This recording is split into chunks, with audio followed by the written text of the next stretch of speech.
నాయుడు వాళ్ళ అబ్బాయి లోకేష్ కూడా ఇప్పుడు బాపట్ల వస్తున్నారు. ఆ స్కూల్లో పెట్టారు కార్యక్రమం. మీరంతా చదువుకున్న వాళ్ళు ఎవరో చెప్పినట్టండి. తెలుగు వచ్చిన వాళ్ళు పెద్దవాళ్ళు, తెలుగు వచ్చిన వాళ్ళు చేతులెత్తండి. ఏం భయపడ్డా, మళ్ళీ ప్రశ్న అయ్యింది. నేను భయపడబాకండి, మీకు పాంప్లెట్ ఇస్తాం ఇట్లాంటివి, అందుకోసం అనమాట. అమ్మ చేతులు ఎత్తినోడుగా పాంప్లెట్ ఇవ్వండి. మేడం గారికి పాంప్లెట్ నేను ఇచ్చాను, అక్కడ పెట్టండి.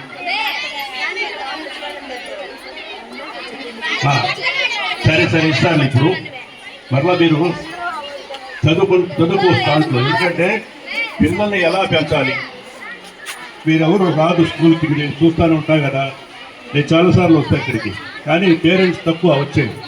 ఇవాళ లేదు పెద్ద ప్రోగ్రాం కాబట్టి దానికోసం వచ్చారు తప్ప మామూలుగా రమ్మంటే ఎవరు రాదు. కానీ పేరెంట్స్ మీటింగ్ మీరందరూ, దీంట్లో ముఖ్యమైన కొన్ని విషయాలు ఉంటాయి, నేను చెప్తాను.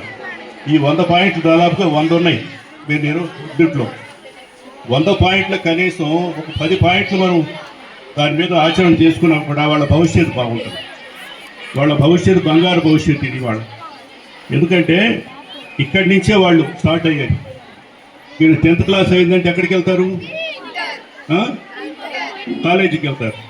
కాలేజీకి వెళ్ళినప్పుడు అక్కడ మా ప్రాంతాల నుంచి అనేక మంది వస్తుంటారు కదా, అక్కడ వాళ్ళతో మీ స్నేహాలు చేసేటట్టు కాబట్టి మీ భవిష్యత్తు ఒక్కోసారి బాగుంటుంది, ఒక్కోసారి బాగుంటుంది. అవునా కదా? మంచి వాళ్ళతో స్నేహం చేస్తే ఏమవుతుంది?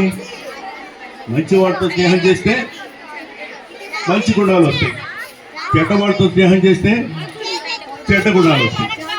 తల్లిదండ్రులు ఏం చేస్తారు?